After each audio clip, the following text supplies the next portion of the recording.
And welcome back to the Cover 3 podcast here on CBS Sports. That's Danny Cannell. That's Bud Elliott. That's Tom Fernelli. I'm Chip Patterson. First of all, thank you to all of you who went to go download the crossover event of the year, the Pick 6 Cover 3 podcast. I haven't seen the scoreboard recently, but I got to say that Cover 3 podcast listeners are really showing up. You know, we're really beating out those Pick 6, pros, really loving the smell of their own schedule release and things like that. So I know we've got real passion here. We've got real knowledge. We've got fans that want to know about the players that are going to be in the upcoming NFL draft. So if you haven't gotten a chance to listen, now please go back and check that out. It was a crossover with our friends Will Brinson and Ryan Wilson of the Pick 6 podcast. A lot of fun, but it sort of puts a little bit of a wrap on our NFL draft talk. Here, we're going to be taking the conversation very similar to one we had before when we were trying to identify the next team to win its first national championship of the modern era. So there's a certain tier that it takes to win a national championship. And there were some programs that in our discussion, I kind of feel like we eliminated because we said, maybe they could win a conference title, maybe I could see them, but, reaching this level of accomplishment, but, winning 2 games against playoff teams, that's tough. Well, now we're going to open it up a little bit, cast a little bit of a wider net. We're looking for teams that are going to be making their first college football playoff. It's a lot of great teams because 20 of the 28 spots are actually occupied by just 4 teams. So there's a lot of very, very successful teams that have not gotten there. Before we jump into that, big headline from over the weekend, we haven't gotten a chance to really break it down because it didn't quite warrant an emergency podcast because some of it comes with hashtag as expected, but Henry To'oTo'o commits to Alabama, superstar linebacker at Tennessee. Very, very highly rated recruit, highly rated prospect. And I think that it becomes mostly interesting from the fact that there was maybe a 2-week window where it seemed to waver. And I will obviously, Bud, from the recruiting side, you might have some insight on this. Tom, you actually brought to my attention that Ohio State thought that maybe it was going to get in. And I think that we might have even had this conversation offline in that the transfer rules being changed might have dictated this. But now that we've got some finality to it, I guess, Bud, I'll let you get first crack at this. What was your understanding about the way that this recruitment went down? Because I remember you had some insight at the beginning around National Signing Day about some of the messaging between the family and Alabama. How much of Ohio State, how much of a role did the Buckeyes play in this? What are the thoughts now that the top uncommitted transfer available has now made his intentions to go join the reigning national champions? Yeah, I never really bought into the Ohio State stuff except as a backup plan. Our Hank South of Bama Online did an awesome job tracking down Henry To'oTo'o's dad, and the dad straight up said, "We have consulted with Nick Saban on this. He has advised us if you want to join Alabama, please wait to see if the conference will rescind its interconference transfer ban, right? If they do, you're going to come here and you're going to start because we think you're a really good player." And the dad said he was appreciative of Saban telling him, "Hey, we're not going to take you now because it's not fair to you or really to us if you transfer to Alabama for your final year of pre-NFL eligibility and are not able to play because the SEC's interconference transfer rule." Once that rule was waived, To'oTo'o instantly made the call. Like, he was going to go to Bama unless the NCAA or the SEC did not allow for interconference transfers, which they're now allowing them. So kudos to the SEC, by the way. That's just kind of a silly restriction, that probably shouldn't be in place anywhere, but there's a few conferences that still have it. But yeah, shout out to Hank South and also shout out to To'oTo'o's dad for being so transparent. I mean, that's not something you usually get in the recruiting or transfer portal game. Now, do the SEC teams have to pool the transfers? Oh, like the Georgia NIL bill? Yes. We take all of the transfers and we pull them together, and then To'oTo'o's got to play for everybody now. No. It actually means that Henry To'oTo'o has to go play for the men's golf team. He has to go play for the women's volleyball team. He has to go play for everybody. Sorry, Tom, didn't mean to cut you off. No, I'm not surprised by it. Like you said, Bud was talking about it. We were talking about it, whether on the show or off the show, for a long time, that it seemed like he was going to Alabama. So that it finally happened. Cool. I'm just, as always, I'm just always happy for Alabama to finally get a good player.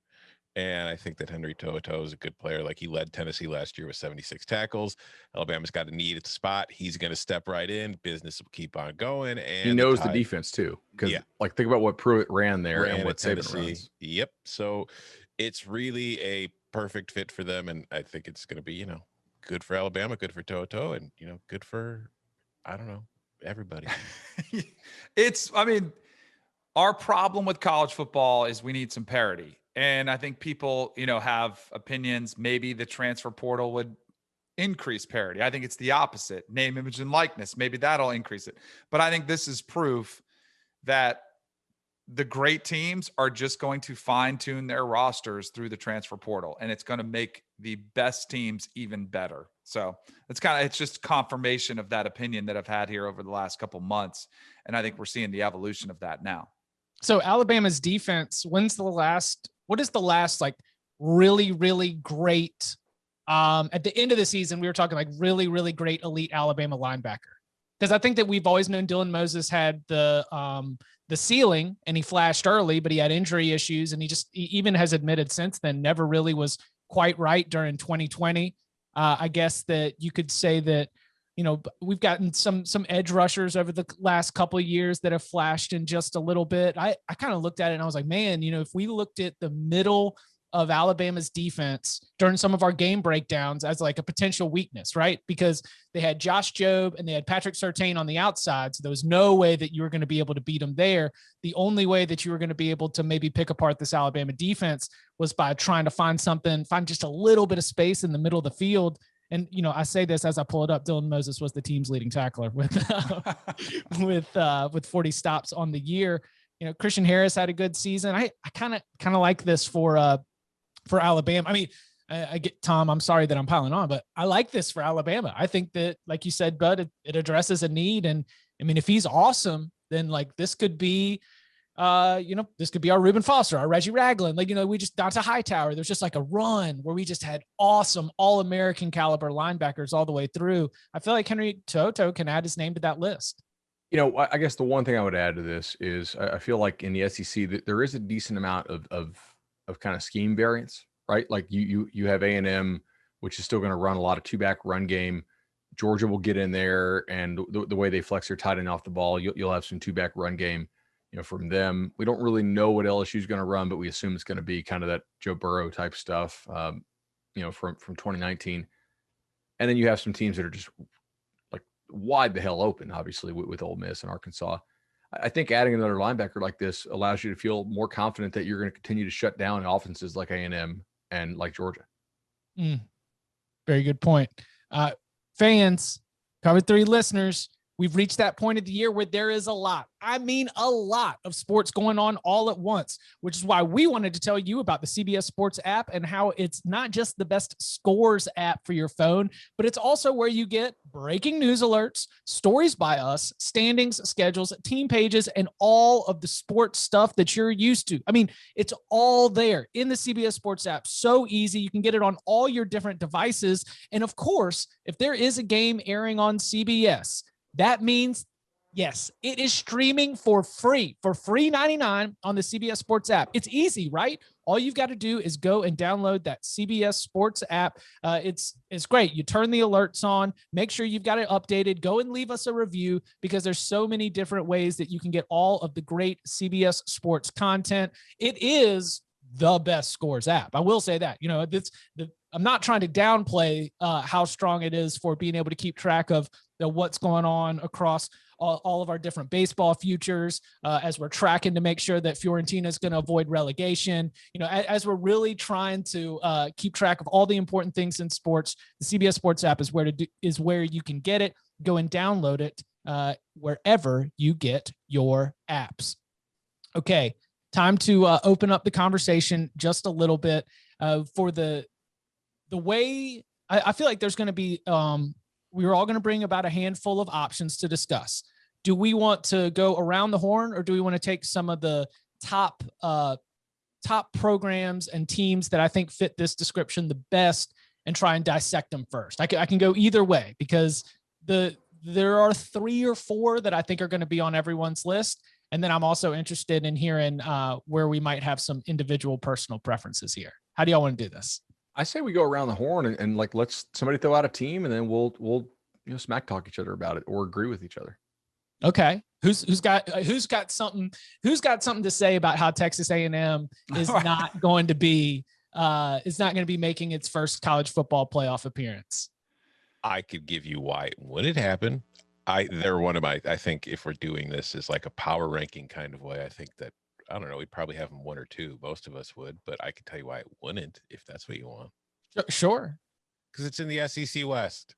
Period. And it's got to get through Alabama, and it's got to get through an LSU, which is probably not going to be as bad as it was. It's got to deal with Auburn. It's got to deal with both Mississippis. It's got a really rough road, and it is difficult to win that division. And if we're just doing like which one's next, doesn't mean Texas A&M can never get there. It's just there are other teams that might have an easier path. So from that kind of standpoint, the runway might be clearer for other teams than it is for A&M, even if you just look at it, whereas A&M's probably one of the most talented team in the group that we're looking at from a, recruiting and talent standpoint. It's got that giant Alabama boulder blocking its path.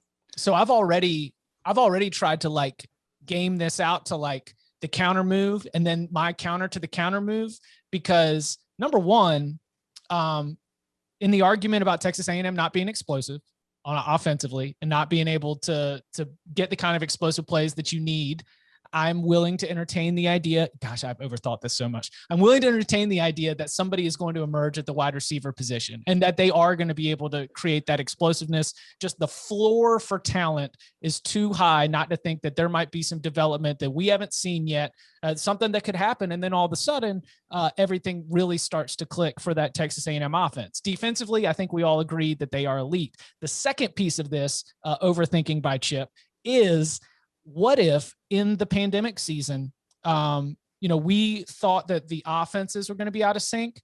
And I think that some of the conversations that we've had and what we've observed is that defenses were the ones that were arguably like maybe a little bit more hampered in terms of, the lack of time. It isn't necessarily about the lack of time to install as much as it was just the lack of reps to get out there and be facing a live offense and be ready to go for game speed and things like that. And maybe we start to see slightly a shift with a full offseason ready to go of maybe the return of defense. And if there is the return of defense, then that could come with a Texas A&M, a little bit of a boost for Texas A&M where you can win with defense in the way that some Georgia teams under Kirby Smart that have reached SEC championship games, that have reached national championship games with. You got Jake Fromm as a quarterback and you're in the national championship game with the halftime lead. Like, you can win with defense.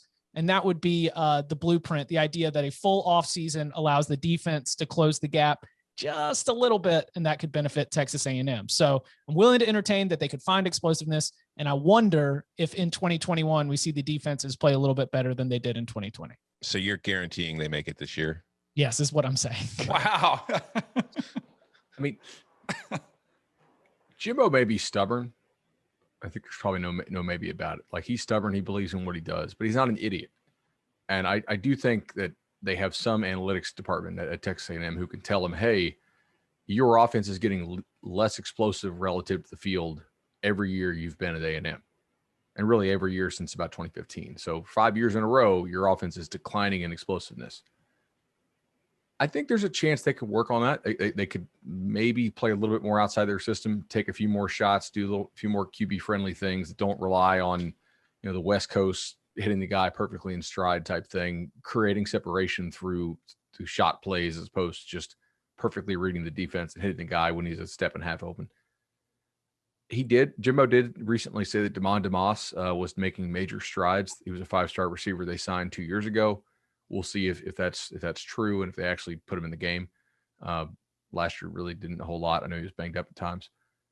I think the one thing to hear that you could see a scenario, and I have A&M high on my list on this. I think they're one of the very few teams that has probably a greater than a 10% chance to make the playoff for the first time this year. is they play so slow on offense that it is hard to blow them out. Now, Bama does it sometimes, but if they were able to play a close game against undefeated Alabama at home, and then they put up some style points in the remaining games, Missouri, South Carolina, Auburn, you have to go to Ole Miss and LSU, which is not easy, and Bama wins the SEC, you could easily see a one-loss A&M that lost close to Alabama that basically dominated everybody else. You could see them making the argument. I think that's fair. It probably also helps their case that they got left out last year. Deservedly so, in my opinion, but still, the narratives seem to sway voters here a little bit. So I can see the case for them.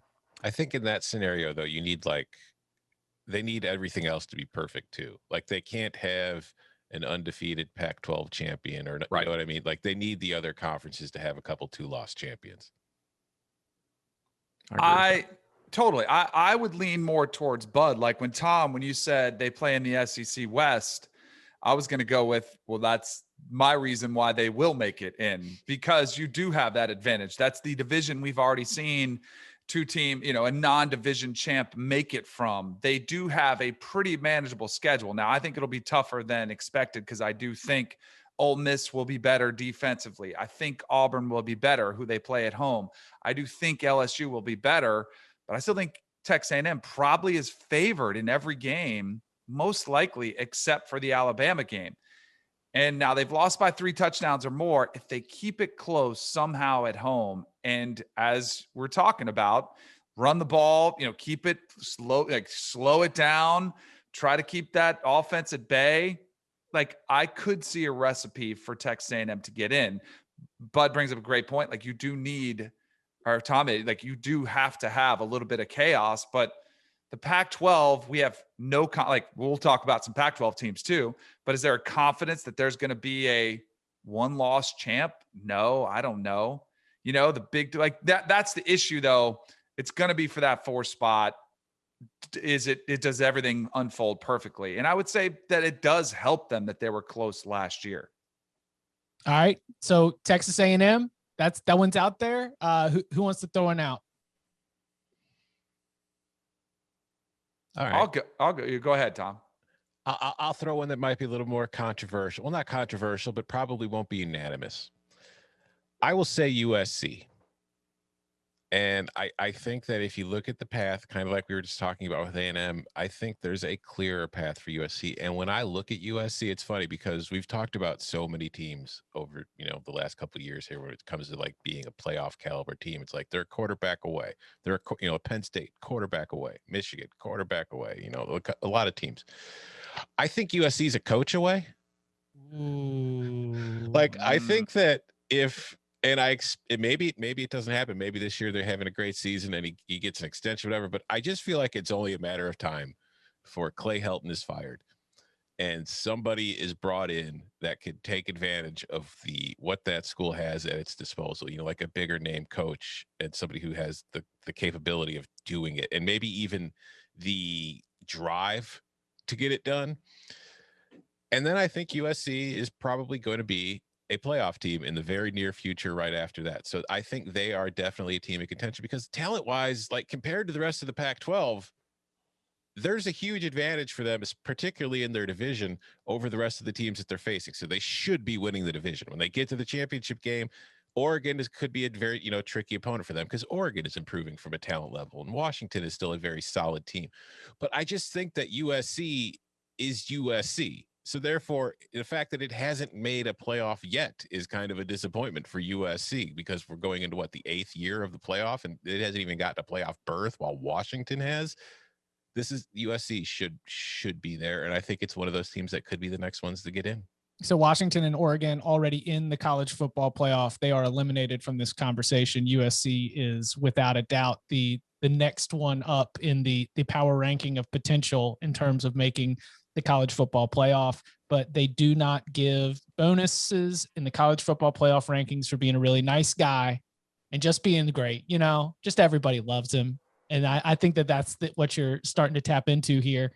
How about if you're going to say they're a quarterback away, USC has 2 quarterbacks that I think maybe it's Jackson Dart good enough to lead USC to the college football playoff if Keaton Slovis continues to look a little bit shaky as he continues to work on things, because while Keontae Ingram was like a cool takeaway from the spring game, I still think that the offense is, I don't know. I don't think it's going to be one of the top 5 offenses in all of college football. I think it'll be really good, probably one of the best in the Pac-12, but I don't know if I see it necessarily having the difference-making impact that you would think, given the talent at wide receiver, quarterback, the presence of Graham Harrell, the fact that he's been there for a couple of years.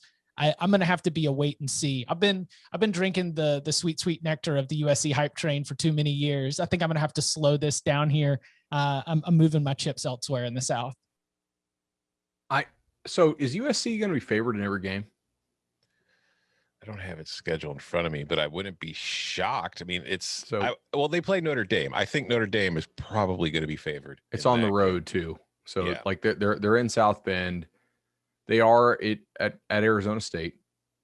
But even so, like Notre Dame will either be favored or a dog of less than a touchdown in all their games. Like they won't be 10-point dogs at the Irish. They certainly won't be, anything more than a field goal at Arizona State. I don't think. It's plausible they run the table, right? Like what odds would you give USC to go undefeated? Like 1.5%, 2%? Yeah, something. But Clay Helton doesn't have a good record against the spread. I think I'm including that in there. Like if you gave me a better coach, I would probably say 5%. Yeah, right. Exactly. I mean, 10% to go undefeated is I think too high, even if you gave him like Nick Saban. But like, I think they're probably like 2% to go undefeated. And if that happens, they're probably good enough to beat Oregon. So I can totally see why this would fit. They don't have to play the Ducks in the regular season. Their non-conference is, San Jose State, which will be plucky, but I don't know if San Jose State can play enough defense to stop this offense. BYU, which lost a ton of people. They do get them last game of the year, so they might be more experienced. And then the Irish, who, they did lose quite a bit. We'll see what they look like. I think this is a fine pick. It wouldn't be at the top of my board, but it makes some sense. Like I can see a path. I don't think you're out there just in crazy pants land. Also, I do think like if they did lose that Notre Dame game and they won out everywhere else, like as long as they weren't blown out by Notre Dame, and Notre Dame is still a pretty, good team in 2021, a one-loss Pac-12 champion that is USC, I think will have, a better shot at getting one of those 4 berths than like a one-loss Pac-12 champion that was Washington or somebody. You'd also you want to throw a bet in? Ooh. What odds do you guys want for USC to make the playoff this year? Yeah. Do it. Not no odds? Doesn't matter. Not after seeing Charlie Brewer go 15 for 15 in the spring game. I mean, I just told you I'm picking somebody else in the South. I think Oregon's going to win it. That's why I wouldn't take USC. I don't think it's going to happen this year. That's the thing. I think, like I said, I still think they're a coach away, and I'm not betting on them at any odds with Clay Helton. I would take like 201. I didn't know we had that many Clay Helton haters on this podcast. I don't hate him. I just don't think he's a college football playoff level coach. You know what I mean? I don't think he runs that kind of, he's at USC, and look at how kind of mediocre USC has been. They went 5-0. They won every regular season game they played. Would you guys give me 200? 200 to 1 to make the playoff. To make the playoff. No, that's way too long. Yeah. You probably I bet you could find 50 to 1 to make the playoff at some sports books. I would. Yeah, but I don't want 50 to 1. Right. if I think they're 2% to go undefeated, then they're probably only 60% to beat Oregon in that game. After that, that's you certainly need greater than 50 to 1 on that. Are you all in on Clay? Do you think Clay Helton is a college football playoff caliber coach? I think he could be. I think he's in the similar vein of a lot of coaches that we talk about that are on the cusp. Now, he should have the resources to get there, but he did start off strong when he had that quarterback in Sam Darnold. I don't think Keaton Slovis is Sam Darnold, but like you pointed out, they were 5-1 last year. It's not like they were awful. I think this is a massive year for Clay Helton, but I think he could do it. I think he could win the South. I could be a one-loss team in the Pac-12 championship again. And if they fall short of that, then I absolutely think, all right, it's time to make a change. Like this clearly is the make or break year. I'm just willing to give him a little bit more of a pass than you guys. I cannot wait for this to get aggregated on USCfootball.com for us just certified Clay Helton haters on the Cover 3 podcast. No. You know what they'll be doing? They'll be cheering you guys. I mean, I've gotten into it with USC fans. This happened a couple years ago after the one bad season. After Darnold left, they were ready to get rid of him. And I used to get into it with SC fans. They want Helton out of there. They want that star. They want Jeff Fisher to come back. So I don't know what they're looking for. They just want that big Chip Kelly. They want to hire him from across town, maybe. You can put it in my bio. #Helton hater. Yeah. All right. You guys are barking up the wrong tree.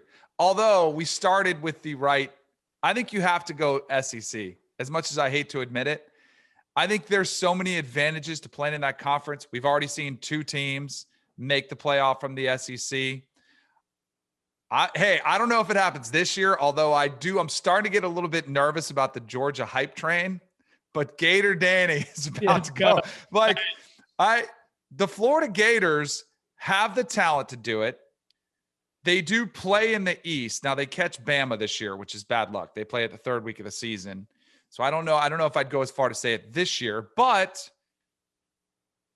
why not? Why not the Florida Gators? If Dan Mullen has, and I do think their offense is going to look completely different with Emory Jones versus how it looked with Emory Trask, but I think it might look more like Dan Mullen's offenses have looked in the past. I think their defense will be better. They've addressed a lot of the issues on the defensive line through the transfer portal. They lose a lot in Kyle Pitts and Kadarius Toney, but it's not like the cupboard is bare. So why not the Florida Gators to be that next team to make the playoff? You know, it's funny because I mentioned I don't disagree with you at all. I feel like it's with USC. I feel like it's somewhat disappointing that they haven't made it once, and I think that. I mean, we know all the reasons why it hasn't happened. It's been obvious for the last years. It's just when you think of how good that Florida program was during like the BCS era and winning multiple national titles, the fact that we're now entering the 8th year of the college football playoff and the Gators haven't even qualified for it once, and they've been in the half of the SEC where for a lot of that period there really wasn't like, an alpha dog. There wasn't anybody there that you looked at and said, okay, that's the best team in the division. And so they were going, but part of that obviously was because Florida was going through its own downturn itself. But it's just, you think that of the history that they've had, recent history, of the talent that they have available to them, of the conference that they play in, the fact that they haven't been one of those 4 teams yet is just a huge disappointment. So I'm with you. I definitely think that they're a candidate. They were up high on my list of teams that I feel like are very likely to get there soon. Mac won 2 division titles. Jim McElwain showed up to the SEC championship game twice, and no one took those teams seriously as a college football playoff contender. No, I mean, then what happened to them in those games? Well, so like on the scoreboard, some of them weren't even necessarily blowouts, but they were like the most painful blowouts where you're like, well, Florida's never going to score. And I don't know how long they can hold Derrick Henry at bay. So they're just going to keep feeding him the rock 42 times and see what happens. I'm not taking Florida this year. I've got to think that while it's like these New Year's 6 appearances, these like strong first years with Dan Mullen, there's got to be some kind of step back or regression as we switch over at the quarterback position and just turn over a lot of pros at the skill positions that I schedule, obviously taken into consideration as you draw Bama from the SEC West. But I think that Florida is a division title contender that at the same time might be susceptible to the Kentucky loss. Just like that 1 or 2 games where it's like, man, they should have won that game. I just don't think that they are flawless in the way that you're going to avoid losing games that you should win. By the way, now just a point of reference here for one of the reasons they jumped off to me. Now, these aren't making the playoff odds. They are to win the national championship odds. So you clearly have the teams that have already been there: Alabama, Clemson, Georgia, Ohio State, Oklahoma. And then Texas A&M is the next best odds at 25-1. Then there's another LSU. LSU is at 35-1, who's already been. So they're out of this conversation. And then guess who's next? Florida Gators. 50-1 odds. Here's a question for you guys. What kind of odds would you give me on this? Because Chip, like you said, you don't think Florida's going to do it this year. I don't think Florida's doing it this year either. I don't think USC is doing it this year. I don't think Texas A&M's doing it this year. We haven't talked about any other teams yet, but I kind of have an idea of who the teams we're going to talk about are. But what kind of odds can I get on 2021's college football playoff consisting of 4 teams that have already been to the playoff? Ooh. So it's interesting you say that 2020 was the first year that happened. One of the interesting premises of the entire conversation is that every single season prior to 2020 had at least one playoff rookie. And so, I mean, some of that, 2014, everybody's a playoff rookie. Like slowly but surely, we knew that we were going to have nothing but returning customers at the college football playoff diner. But there are more times than not, every year except for 2020, there has been at least one new team. And so part of the interesting angle to this discussion is that the very, very, very short history of the playoffs says that there's going to be a rookie. I think we'll have one rookie. Danny, I'll give you 10-1 on Florida For playoff? Yeah. I don't think it's long enough. Because I'm not into it this year. No, I'm not on it this year. Because I'm kind of leaning towards that we might see that repeat of 4 teams that have already been there. Like it's becoming a massive problem that the rich are getting richer. I would take 20-1 on Florida making the playoffs. Even that, I don't know if it's long enough. All right, I'll do it. All right. Okay. What kind of odds can I get on my all returnees?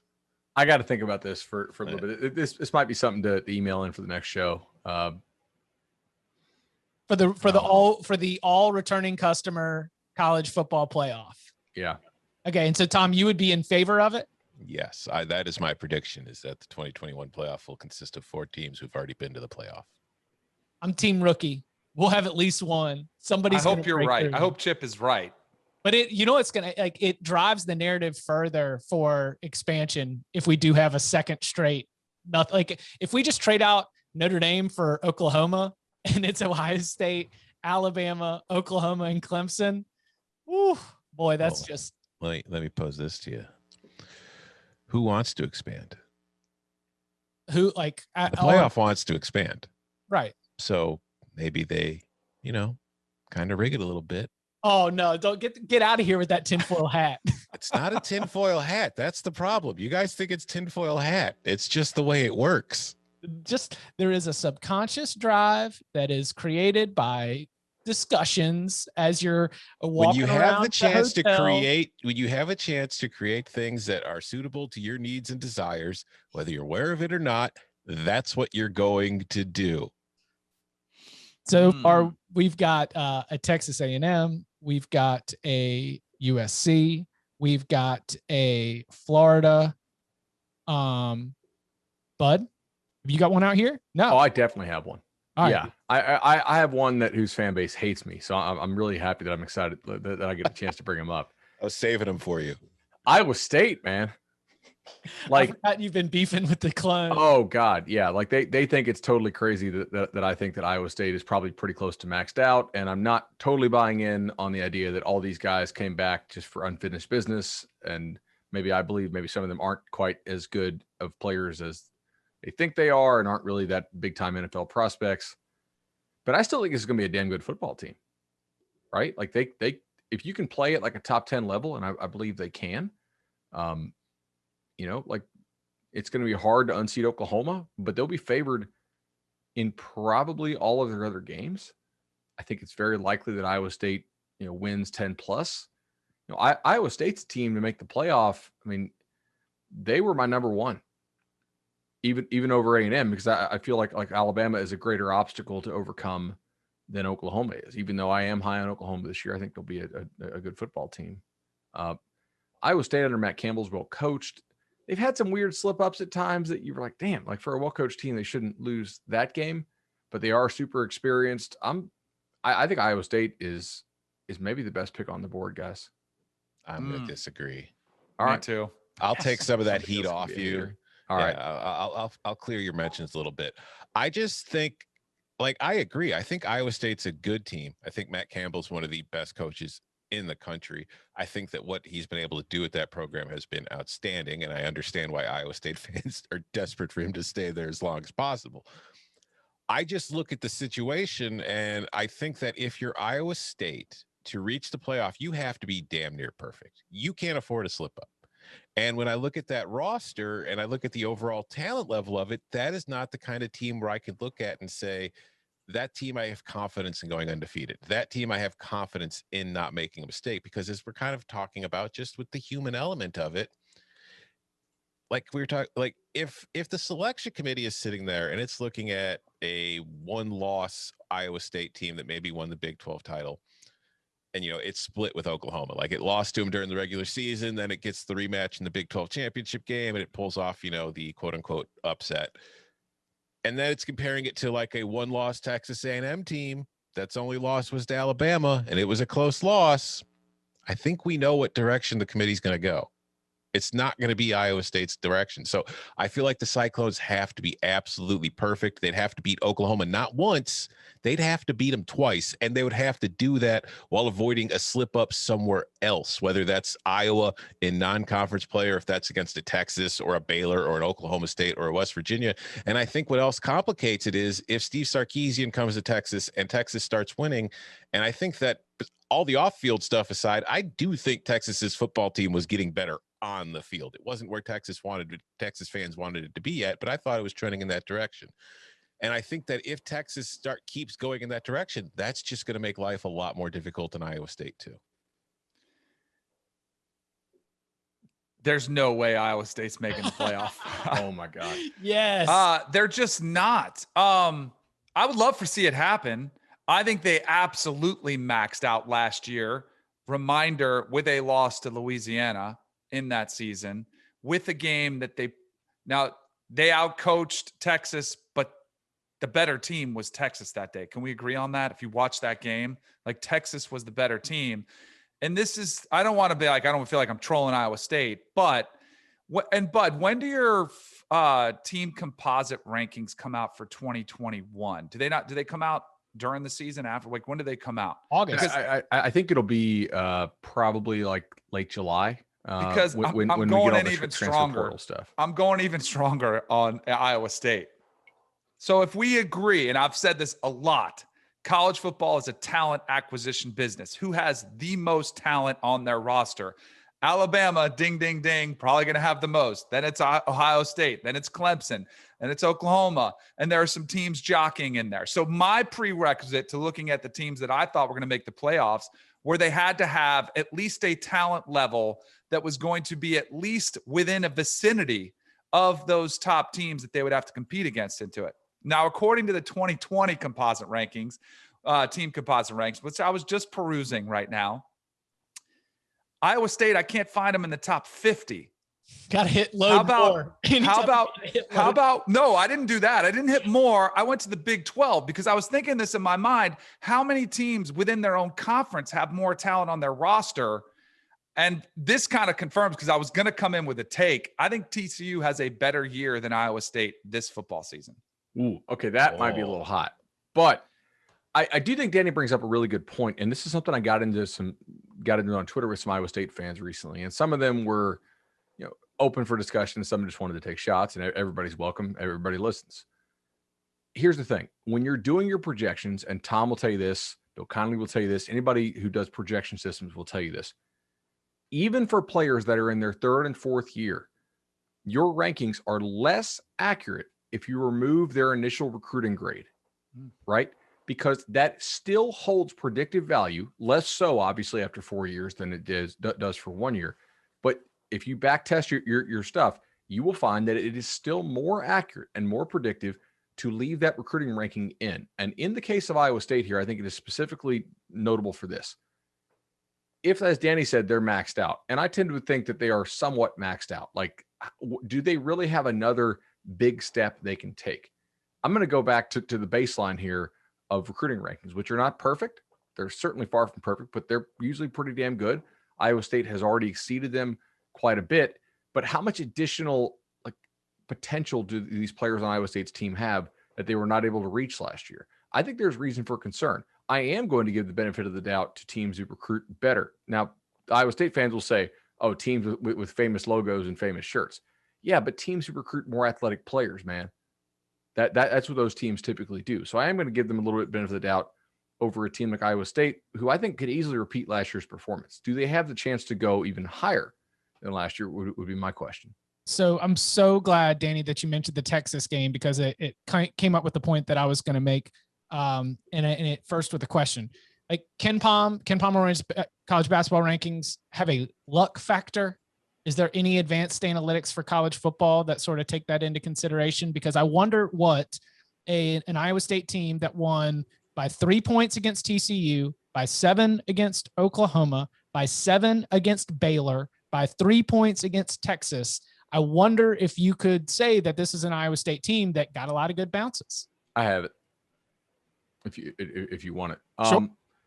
Yeah. So the Texas game, their post-game win expectancy per Bill Connolly stuff was 50%. So that was basically just a coin flip. So the 3-point game there makes exactly, perfect sense.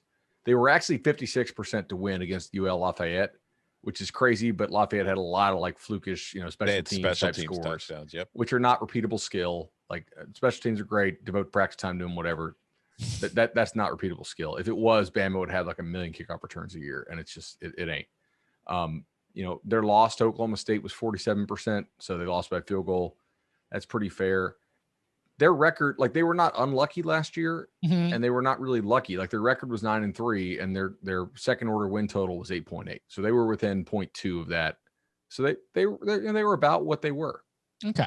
Overall. Well, we've got another. Also, the blowout against Oregon was not justified. 58%. So them beating Oregon by 17 points is a little bit lucky there. Yeah, I remember that weird game. I want to tell you about the all-new Stitcher podcast app. It's been rebuilt from the ground up to make it easier to listen to podcasts on the go or on the revamped web player. Stitcher is home to all your favorite podcasts, from classics like My Favorite Murder, This American Life, How Did This Get Made, all the CBS shows like Pick Six, NFL Fantasy Baseball Today, and of course your favorite, the Cover 3 podcast. In Stitcher, you have more control, like setting your download preferences per show and the ability to listen at virtually any speed. With Stitcher, you can listen to your podcast anytime, anywhere. So give the all-new Stitcher a try. Download it in the App Store or at StitcherApp.com/download. Once again, that is StitcherApp.com/download. It's the all-new Stitcher app, rebuilt from the ground up, making it easier to listen to your favorite podcasts. Coming up on the other side, there's a coach who just arrived at a program that has not been to the college football playoff. I think they should be on this list. Next. Okay, so what are the odds that Steve Sarkisian takes the Horns to the college football playoff in 2021? Because while I won't jump on USC, if we can get a good price here, I'll throw that on the sheet right now. What are the odds? I don't know that they're great, but oh God, kind of hot takey here. I think Texas's odds of reaching the playoff in 2021 are better than Iowa State's. Right. I would pick Texas ahead of Iowa State. Really? Yeah.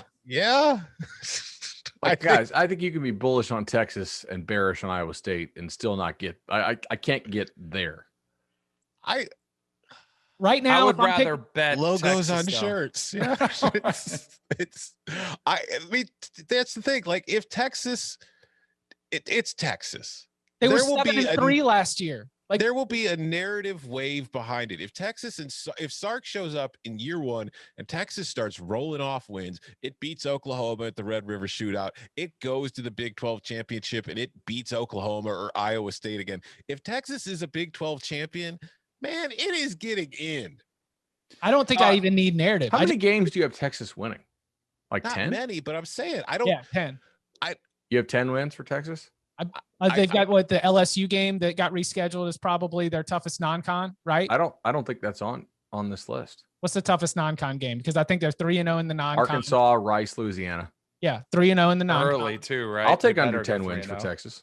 I would take under 10 too. I project Texas to be like a 7 to. I'll go under 11 9.5 team.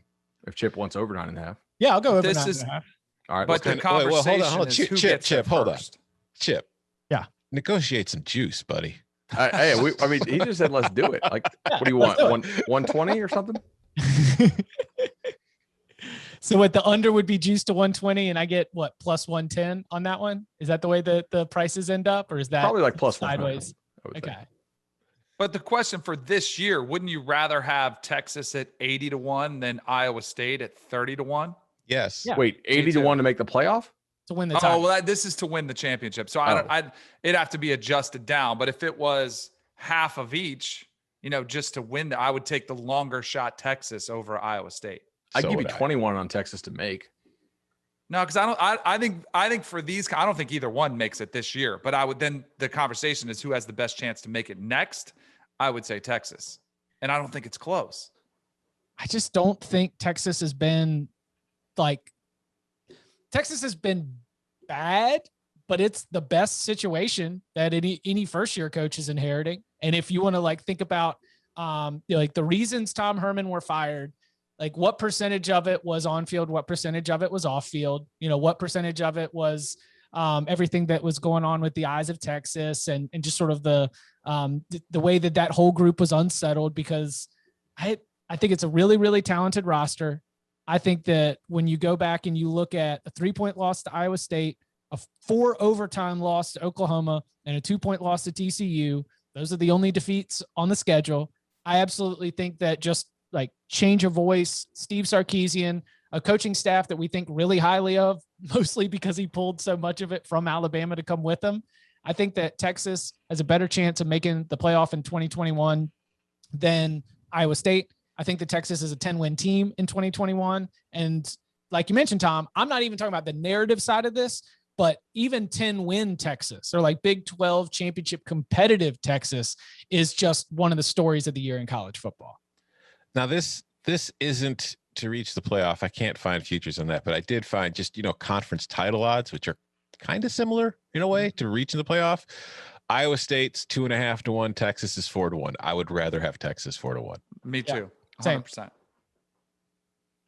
I mean, couldn't you envision a scenario where Bijan Robinson is just going off this season and everybody's going to be like, what was Tom Herman doing sitting this guy half the year? Why didn't he play more? Where was this guy last year? And if one of these quarterbacks is pretty good, I could see Texas being a team that garners a lot of attention. Brands do help, as we've established on here, getting into the playoff. You could see a scenario where Oklahoma, you could lose in the regular season, get better, and maybe knock them off in the postseason. I just think there's a lot that could happen here. The quarterback controversy, as Tom has alluded to, Caleb Williams, there could be a unrest in Norman. So I'd much rather have Texas.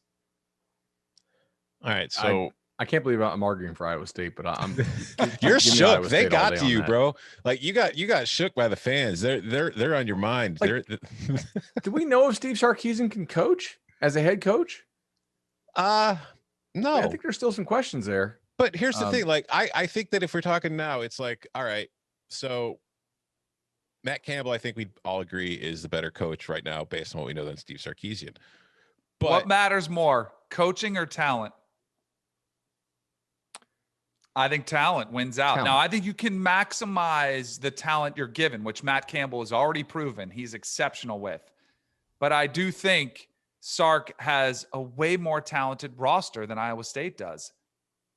And I think he's been given, I think the cupboard is not bare at Texas. What he inherited was a pretty good team. It's not like Texas was awful last year. They weren't as good as they want to be. But it's not like you're inheriting a 3-9 program that's, this is a massive turnaround. I don't think the turnaround is that bad. I don't think it's that big of a project. But let me introduce you to this thing. It's called the blue chip ratio. Texas. Oh God, you will go broke if you bet with this. It's a disqualifying thing. If you're not on this, you will not win the national title. So Iowa State, you're not winning a ring. But just being on it definitely does not guarantee that you will win something. Can I bring up one team before I have to bounce? Yep. Penn State. Yeah. Good quarterback away. Yep. They are a quarterback away. They have to go to Ohio State, which is difficult, right? But they open with Wisconsin, so maybe you can get that one. They get Auburn at home. I got them favored over Auburn. I assume you guys do as well. Mm-hmm. That's an SEC win. They get Michigan at home to close. Michigan State, Rutgers, Maryland. They could rack up 4 wins there pretty easily following the Ohio State game. If they can somehow find a way to clip Ohio State, and I think Penn State's secondary will be a good secondary this year, which you're definitely going to need against them. I could see Penn State easily going. They're a team that, just in my own personal stuff, like I think they're kind of in that like 30-1 range to make the playoff, and that's hell on this group of teams. That's put you up fairly high on my list. Yeah, I think that Penn State is definitely one of the 5 most likely to do it. Like we've talked about other teams I think that are less likely than I think Penn State is, because like I've said, I think they're QB away. I think talent wise they've been very good. I think coaching staff wise they've been able to bring that talent there. It's just the thing about Penn State that has kept me on them every single year when I watch is like, man, the quarterback's just not good enough. Like even I loved Trace McSorley, but he just wasn't good enough to be like, to be the team that could not just reach a playoff, because you got to get through that division first. And to get through that division, you've got to get through Ohio State. You've got to be able to beat Ohio State. And Michigan, while I know that we rag on it for being Michigan and not living up to the expectations, it's still been a quality football team. It's still been a difficult team for most to ignore. And you've got Indiana coming up. You had Michigan State playing well there for a few years. And then, on the other side, I think another question is, would you take Michigan, as far as the Big Ten is concerned, or would you take a team from the West to be most likely to reach the playoffs? I'd rather have Wisconsin. Yeah. Yeah. Wisconsin, I might take any team from the West, or just I get the whole West. Like Wisconsin, Iowa, like the West contenders, Northwestern. Yeah, give me Wisconsin. I think I'd rather have Wisconsin over Penn State, because they don't have to go through that division. They got to do, and like Northwestern was up against Ohio State. Mm-hmm. All you need is a game where you get them nervous. You have a quarterback who throws a couple picks, or, your defense is flying around. You get a pick 6, like you come out with a win, you win the Big Ten, you're going to be in, unless it's Penn State. Yes. I think Penn State, it's weird because it's one of those situations where whether it had Penn State or Wisconsin, I think if Penn State got to the playoff, it would have a much better chance of doing quote unquote damage once it got there. But I do kind of side with you on the idea that Wisconsin's got more likely to get there, because they do have an easier path in that the West is far easier to win than the East at this point. And then you just kind of got to get, you have to have a good day in Indianapolis, and you have to catch Ohio State on a bad day. And if that happens, you're going to the playoff. Any more? Sorry, but I got Barton's internet again. He transferred his pulling cords out. He's just pulling the plug on stuff. I think there's one obvious, and Chip, this is perfect for you to weigh on, because I'm sure some people are like, what about North Carolina?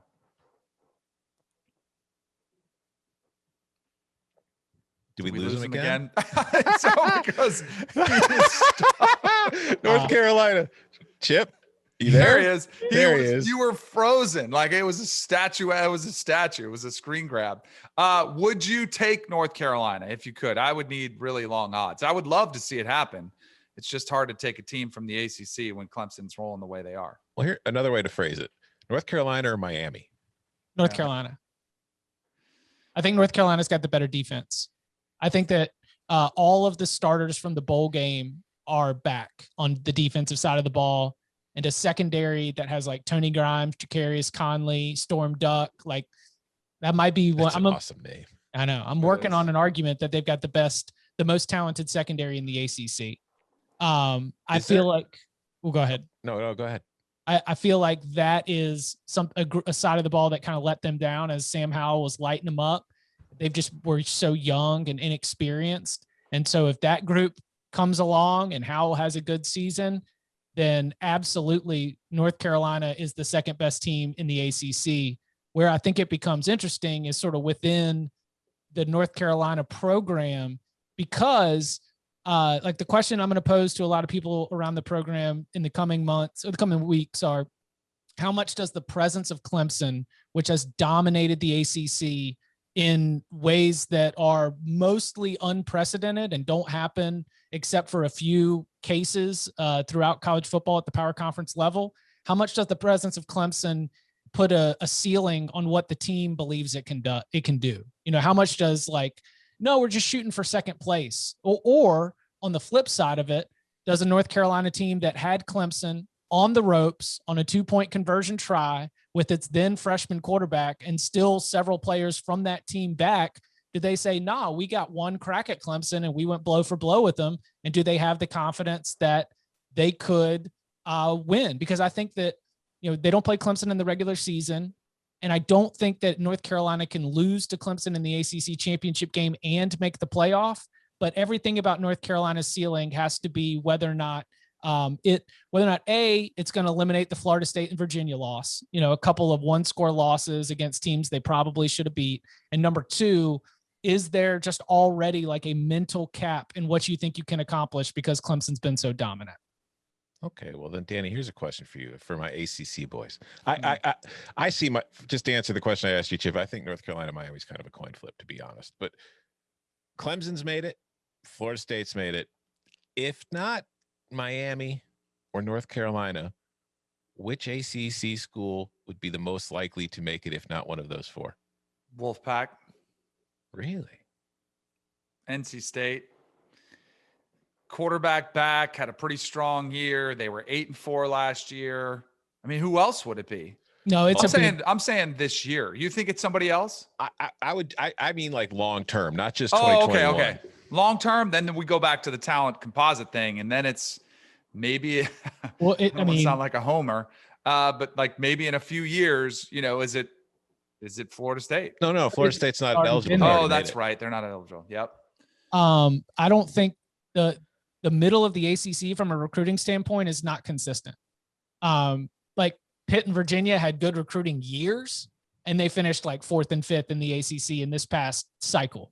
NC State does okay in terms of recruiting, but I feel like a lot of its success is also a little bit of player development, which has been great, right? I mean, that's sort of like what they do. They go into Smithfield, North Carolina, and they go into Eastern North Carolina, and they find players, and they're like, if you come into our strength and conditioning and our coaching, our player development, we'll send you off to the NFL. And that's been something that they can pitch. That's been something that they can back up. But I kind of think that it is a little bit of a drop off. I would not take Virginia Tech in its current state. I'm happy. I wanted to say how many teams people mentioned before they mentioned Virginia Tech. Yeah, you mentioned Virginia Tech because they played in a national championship game. They played in BCS bowls. Unfortunately, there was a run where I think the ACC's record in BCS bowl games was like 2-13. And I feel like there were a lot of ACC champion Virginia Tech Hokies that lost in Orange Bowls throughout that time. And that's like sort of contributed to that idea. Yeah, there are Hokie fans listening to us right now who are getting mad, not at us, but just getting mad at the situation, because I don't think any of us have said anything that's inaccurate about the situation. How about, and the talent composite bunched up, similar talent level, NC State at 33rd, Georgia Tech 34th, Virginia Tech 36th, Pitt at 37th. You know, so it's like a bunch of these teams with like decent rosters, but they're just not great rosters. Hey, great for going 8-4. Right. Yeah, when you've got like the 34th most talented team, and by the way, shout out to Jeff Collins for having his team up at like in the 30s, you know, when you consider some of the turnover there. But that's why we saw, you know, freshman quarterback, true freshman Jahmyr Gibbs, all those things. But I think there is a big drop off. Clemson's made it. Florida State made the first one. Clemson's made it a billion times. I think that I don't even know if North Carolina and Miami is the next part of the conversation moving forward. I think so. All right. Any more before we get out of here? Illinois. You know, they've got not? the easier path to Indianapolis, you know. That's what I'm saying. And then you just need one good day in Indianapolis, and that's all you need. Reminder, we will have our mailbag episode coming up at the end of the week. So make sure that you subscribe, and make sure you go and drop those mailbag questions on in there. Leave us 5 stars, leave us a review, and we will tackle it in a future mailbag episode. You can follow him on Twitter at Danny Cannell. You can follow him at Tom Fernell. You can follow him at Bud Elliott 3. You can follow me at Chip_Patterson. Gentlemen, thank you very much. One team I didn't mention is the one on my shirt, Auburn. Yeah. Quick post pod bonus content. Yeah. Chip, do you have a full tank of gas? Do you have full tanks of gas? I'm really like gas short. I just texted my wife and said, hey, make sure your truck, she has a big SUV. She drives all over the place. Make sure you fill up your tank. It's crazy. And then I'm looking at some numbers out of North Carolina, like 25% of gas stations are out of gas. I know. Yeah. So the kid's sick. I'm not going anywhere. Oh, there you go. Yeah. Like the one bit of driving that I do here back and forth to school, that's sidelined for at least a little bit until we get the temperature cleared up and 24 hours clear. So I'm kind of hoping that things calm down from this panic buying, but good luck to anybody out there trying to get fuel. Yep.